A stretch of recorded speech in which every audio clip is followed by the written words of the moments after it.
Police అంటే సమాజానికి ఒక నమ్మకం, ఒక భరోసా. ప్రపంచమంతా నిద్రపోతున్నా సరే సమాజంలో శాంతి భద్రతల పరిరక్షణకు కట్టుబడి తను మాత్రమే మేల్కొని ఈ సమాజాన్ని కాపాడుతూ ఉంటాడు. విధి నిర్వహణలో ఒక్కోసారి ప్రాణాలను సైతం ఫనంగా పెట్టాల్సి వచ్చినా మన పోలీసులు వెనకడుగు వేయడం లేదు.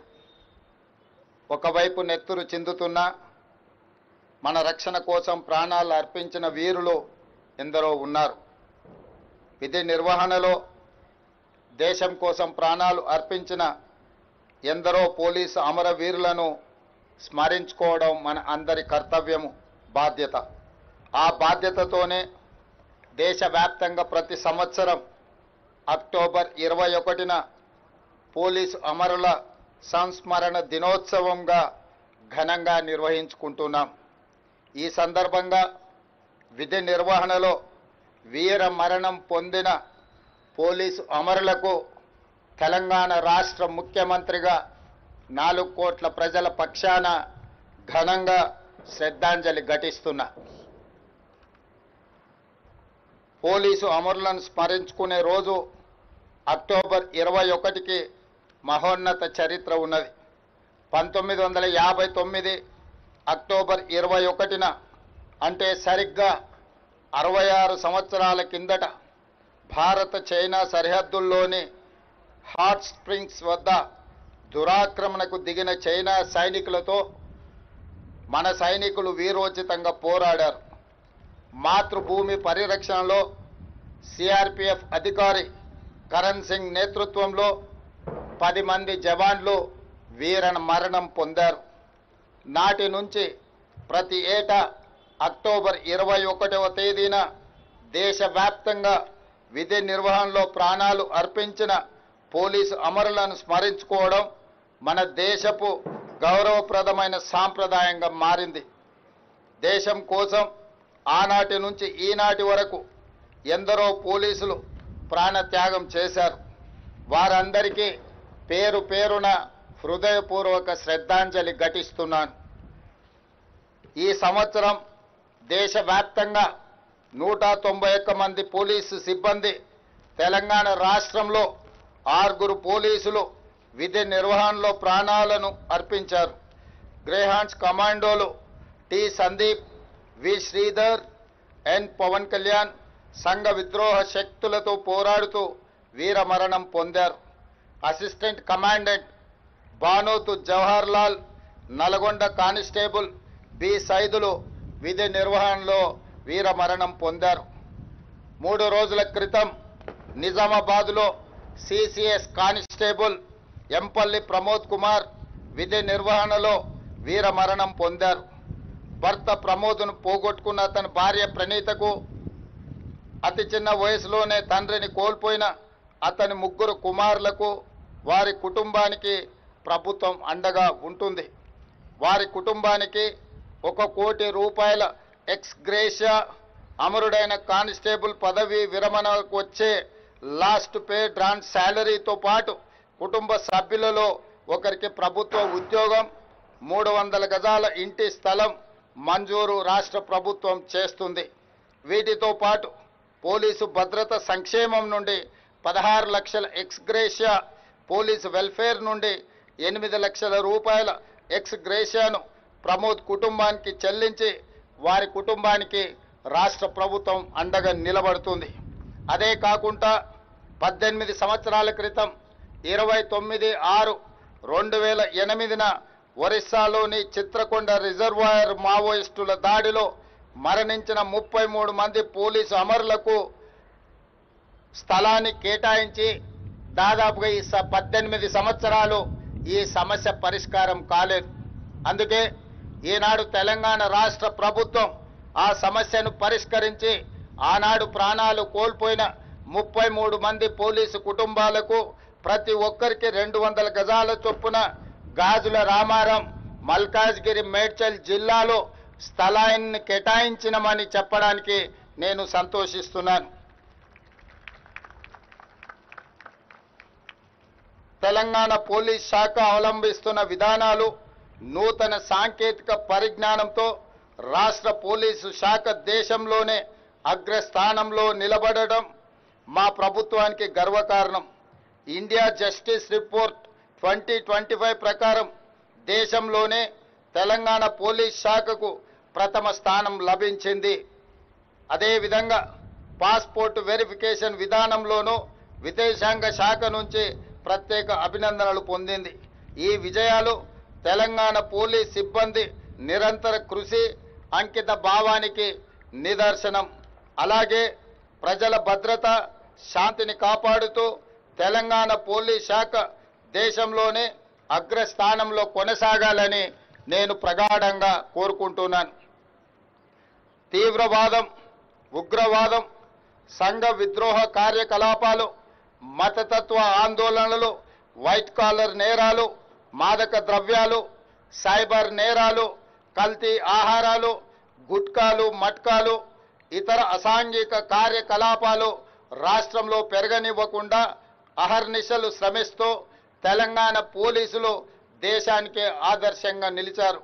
నేరం చేసి తప్పించుకోలేమన్న పరిస్థితిని సృష్టించడం ద్వారా ప్రజల విశ్వాసాన్ని పెంచిన తెలంగాణ పోలీస్ శాఖకు నా హృదయపూర్వకంగా అభినందనలు తెలియజేస్తున్నాను. తెలంగాణ డ్రగ్స్ మహమ్మారిని పూర్తిగా నిర్మూలించే లక్ష్యంలో ప్రత్యేకంగా ఏర్పాటు చేసిన ఈగల్ ఫోర్స్ సమర్థవంతంగా తన బాధ్యతలు నిర్వహిస్తుంది. తెలంగాణను డ్రగ్స్ రహిత రాష్ట్రంగా మార్చాలి అనే మా ప్రభుత్వ సంకల్పం. ఇందుకోసం పోలీస్ శాఖకు పూర్తి స్వేచ్ఛతో పాటు విస్తృత అధికారాలను ఇవ్వడం జరిగింది. డ్రగ్స్ దందా వెనుక ఎంతటి వారు ఉన్నా వదిలిపెట్టవద్దనే ఆదేశాలను అధికారులకు జారీ చేశాం. ఒకప్పటితో పోలిస్తే నేరాల స్వభావం మారుతుంది. సైబర్ నేరాలు, డిజిటల్ నేరాలు, morphing content, drugs, human trafficking వంటి కొత్త తరహా నేరాలు పోలీసులకు సవాలుగా మారుతున్నాయి. మానవ నేరాలను మించి సైబర్ క్రైమ్ వార్తలు పత్రికల్లో ఎక్కువగా కనిపిస్తున్నాయి. టెక్నాలజీ రూపంలో ఎదురవుతున్న సవాళ్లకు టెక్నాలజీతోనే తెలంగాణ పోలీసులు సమాధానం చెప్తున్న తీరు ఈరోజు మనం అభినందించాల్సిన అవసరం ఉన్నది. సాంకేతికత వినియోగంలో తెలంగాణ పోలీసులు అందరికంటే ముందంజలో ఉండడం మనకు గర్వకారణం. సైబర్ నేరాలను ఎదుర్కొనేందుకు డీజీపీ స్థాయి అధికారి ఆధ్వర్యంలో సైబర్ సెక్యూరిటీ బ్యూరోను ఏర్పాటు చేశాం. ఈ విభాగం అత్యంత సమర్థవంతంగా విధులను నిర్వహిస్తూ దేశంలోనే ద బెస్ట్గా నిలిచింది. సైబర్ నేరగాళ్లను అరికట్టడానికి అంతర్రాష్ట్ర ఆపరేషన్లు సైతం నిర్వహిస్తున్న తెలంగాణ పోలీసులకు యావత్ దేశం అభినందనలు తెలియజేస్తుంది. తీవ్రవాదం, మావోయిస్టు కార్యకలాపాలు గతంలో రాష్ట్రంలో విస్తృతంగా జరిగేవి. కానీ నేడు పోలీస్ శాఖ చర్యల వల్ల శాంతి నెలకొంది. మావోయిస్టు ఉద్యమంలో ఉన్న అజ్ఞాత నాయకులను జనజీవన స్రవంతిలో కలవాలని నేను వారికి ప్రత్యేకంగా విజ్ఞప్తి చేస్తున్నాను. ఇటీవల కొందరు మావోయిస్టు కీలక నాయకులు లొంగిపోయిన విషయం మీ అందరికీ తెలిసిందే. అజ్ఞాతంలో ఉన్న మిగిలిన మావోయిస్టులు కూడా జనజీవన స్రవంతిలో కలిసిపోయి దేశాభివృద్ధిలో భాగస్వాములై తెలంగాణ రాష్ట్ర పునర్నిర్మాణంలో వారి యొక్క వంతు కర్తవ్యాన్ని నిర్వహించాల్సిందిగా మావోయిస్టులకు ఈ వేదిక మీద నుంచి విజ్ఞప్తి చేస్తున్నా. రాష్ట్రంలో శాంతి భద్రతలు నెలకొన్నప్పుడే, పెట్టుబడులకు రక్షణ కల్పించినప్పుడే రాష్ట్రం యొక్క ఆర్థిక వ్యవస్థ బలపడుతుంది. నిరుద్యోగ యువకులకు ఉద్యోగ ఉపాధి అవకాశాలు కల్పించబడుతుంది. కాబట్టి ప్రజల యొక్క సమస్యల్ని పరిష్కరించడానికి మీ ఆలోచనలు ఏమైతే ఉన్నాయో ప్రజాస్వామిక విధానంలో ప్రభుత్వాలకు సహకరించి ఆ కార్యక్రమాలను ముందుకు తీసుకెళ్లడానికి జనజీవన స్రవంతిలో కలవాల్సిందిగా మావోయిస్టులకి వేదిక మీద నుంచి విజ్ఞప్తి చేస్తున్నాను. ప్రజా సంక్షేమం పట్ల నిబద్ధతతో పనిచేసిన అధికారుల కృషిని మా ప్రభుత్వం గుర్తించింది. పోలీస్ శాఖలోని పలు కీలక విభాగాల్లో అర్హత కలిగిన మహిళా ఐపీఎస్ అధికారులకు పోస్టింగులు ఇచ్చి దేశానికే ఆదర్శంగా నిలబడినం. తెలంగాణ పోలీస్ అకాడమీ, జైళ్ల శాఖ, SIB, ACB, CID, vigilance, armed reserve, CCS, cyber security బ్యూరోలకు మహిళా ఐపీఎస్ల సారథ్యం వహించడం మా ప్రభుత్వానికి, తెలంగాణకే గర్వకారణం. హైదరాబాద్, సైబరాబాద్, రాచకొండ ఈ కీలక పోలీస్ కమిషనరేట్లలో జోన్ డీసీపీలుగా 7 మహిళా అధికారులే. 2 కీలక విభాగాలను సైతం సమర్థవంతంగా నడిపిస్తున్న మహిళా ఐపీఎస్ అధికారులను చూసి తెలంగాణ రాష్ట్రం గర్విస్తుంది. అదేవిధంగా పోలీసు ఉద్యోగం అంటే కత్తి మీద సాము వంటిదే. పోలీసులకు ప్రతి క్షణం పరీక్షే, ప్రతి దినం పోరాటమే. ఒకవైపు నేరాల అదుపు, మరోవైపు నేరాల విచారణ, ట్రాఫిక్ నియంత్రణ, పగటి గస్తీ, రాత్రి గస్తీ, బందోబస్తులు నిర్వహించడం, విఐపీలకు రక్షణ కల్పించడం, ఇలా సవలాక్ష బాధ్యతలతో విరామం లేకుండా పనిచేస్తూ మనమందరం ప్రశాంతంగా జీవించేందుకు తమ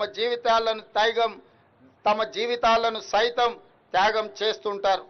ఇంతటి కఠినమైన సవాళ్లతో బాధ్యతలు నిర్వహిస్తున్న పోలీసులకు ఎటువంటి కష్టం రాకుండా చూసుకోవాల్సిన బాధ్యత మన అందరి మీద ఉన్నది. అందుకే మా ప్రభుత్వం పోలీసు సంక్షేమం కోసం అనేక చర్యలను చేపట్టింది. అందులో భాగంగానే మా ప్రభుత్వం అధికారంలోకి వచ్చిన తర్వాత 16,000 మంది కానిస్టేబుల్స్, ఎస్ఐలను రిక్రూట్ చేసింది. రాజకీయ జోక్యం లేకుండా పోలీసులు స్వేచ్ఛగా విధులు నిర్వర్తించే పరిస్థితులను కల్పించాం. మీకు కేటాయిస్తున్న పోస్టులు, ఇస్తున్న అవకాశాలకు ఎలాంటి పైరవిలకు కానీ రాజకీయ ఒత్తిడులకు అవకాశం లేకుండా మీ సమర్థత ప్రాతిపదికన, మీ అనుభవం ప్రాతిపదికన వివిధ హోదాలలో మిమ్మల్ని నియమిస్తూ మీరు పూర్తి స్వేచ్ఛగా పనిచేయడానికి తెలంగాణ రాష్ట్ర ప్రభుత్వం అండగా నిలబడుతుంది. సంఘ విద్రోహ శక్తులు, తీవ్రవాదులు, ఉగ్రవాదుల దాడుల్లో వీర మరణం పొందిన లేదా గాయపడి అంగవైకల్యం పొందిన పోలీస్ అధికారులు, సిబ్బందికి దేశంలో ఎక్కడ లేని విధంగా తెలంగాణలో అత్యధిక నష్ట పరిహారం ఈనాడు మనం అందిస్తున్నాం. విధి నిర్వహణలో వీరమరణం పొందిన పోలీసు కుటుంబాల్లో ఒకరికి ప్రభుత్వ ఉద్యోగం, ఇంటి స్థలం, వారి పిల్లలకు రెసిడెన్షియల్ స్కూళ్లలో ఉచిత విద్య, వైద్యం, బస్ పాస్ సౌకర్యం తదితర పథకాలను అందజేస్తున్నాం. మెడికల్ సీట్లలోనూ పోలీసు అమరుల పిల్లలకు ప్రత్యేకంగా సీట్లను కేటాయిస్తున్నాం. తీవ్రవాదుల, ఉగ్రవాదుల హింసలో చనిపోయిన వారికి అందించే ఎక్స్ గ్రేషియాను కానిస్టేబుల్ నుంచి ఏఎస్ఐ వరకు 1 కోటి రూపాయలను, అదేవిధంగా ఎస్ఐ సిఐలకు 1,25,00,000 రూపాయలను, డిఎస్పీ అడిషనల్ ఎస్పీలకు 1,50,00,000 రూపాయలను, ఎస్పీలకు, ఇతర ఐపీఎస్ అధికారులకు 2 కోట్ల రూపాయలకు పెంచుతూ మా ప్రభుత్వం ఇప్పటికే నిర్ణయం తీసుకొని పోలీసు కుటుంబాలకు అండగా నిలబడాలి, వాళ్ళ మనోస్థైర్యాన్ని పెంచాలి అని చెప్పి పరిపాలనలో ముందుకు వెళ్ళడం జరుగుతుంది. మన ప్రాణాలకు, వారి ప్రాణాలను అడ్డుపెట్టే పోలీసుల రుణం ఏమిచ్చినా తీరదు. సమాజ శ్రేయస్సే ఊపిరిగా విధులు నిర్వహిస్తున్న పోలీసులకు అండగా నిలబడాల్సిన బాధ్యత మన అందరిపై ఉంది. ఆ బాధ్యతతోనే పోలీస్ సిబ్బంది పిల్లలకు ప్రత్యేక విద్యా సంస్థల్ని ఏర్పాటు చేస్తామని ఆనాడు హామీ ఇచ్చాం. అందులో భాగంగానే పోలీసు పిల్లలకు అంతర్జాతీయ ప్రమాణాలతో నాణ్యమైన విద్యను అందించే ఉద్దేశంతో రంగారెడ్డి జిల్లా మంచిరేవులలో యంగ్ ఇండియా పోలీస్ స్కూల్ని ప్రారంభించాం. ఇందులో 50% సీట్లు పోలీస్ సిబ్బంది పిల్లలకు, మిగతా 50% సాధారణ పౌరుల పిల్లలకు కేటాయించాం. Olympian boxer Nikhat Zareen, world cup cricket winner Mohammed సిరాజ్కి డిఎస్పీ ఉద్యోగాలు ఇచ్చి పోలీసు ప్రతిష్టను పెంచే విధంగా నిర్ణయాలు తీసుకున్నాం. అదేవిధంగా పోలీసు గౌరవం పెరిగితేనే రాష్ట్ర ప్రతిష్ట పెరుగుతుంది. పోలీస్ శాఖ ఇదే పనితీరును కొనసాగిస్తూ దేశంలోనే అగ్రస్థానంలో నిలబడాలని కోరుకుంటున్నాను. పారదర్శకత, జవాబుదారీతనం, నైతిక విలువలు పాటించడం పోలీసుకు మూల స్తంభాలు. ఇవే సమాజాన్ని పోలీసులకు దగ్గరకు చేయడంతో పాటు పోలీస్ శాఖపై నమ్మకాన్ని, విశ్వాసాన్ని పెంపొందిస్తాయి. కాబట్టి పోలీసులు తమ వృత్తి నిర్వహణలో వీటిని పాటించడానికి శాయశక్తుల ప్రయత్నం చేయాలి. ప్రజల సమస్యల పరిష్కారం, నేరాల నిరోధం, పోలీస్ శాఖపై నమ్మకం పెంచేలా మీ బాధ్యతలు ఉండాలి. సమాజానికి దగ్గరగా ఉండే పోలీసింగ్ మోడల్ని అనుసరించాలి. ఎక్కడైతే శాంతి నెలకొని ఉంటుందో అక్కడ అభివృద్ధి సాధ్యమవుతుంది. సమాజంలో శాంతి భద్రతలను కాపాడడంలో పోలీస్ పాత్ర కీలకమైనది. ముఖ్యంగా శరవేగంగా అభివృద్ధి చెందుతున్న తెలంగాణ రాష్ట్రంలో శాంతి భద్రతలు అనేవి అత్యంత ప్రాధాన్యతతో కూడుకున్న అంశాలు.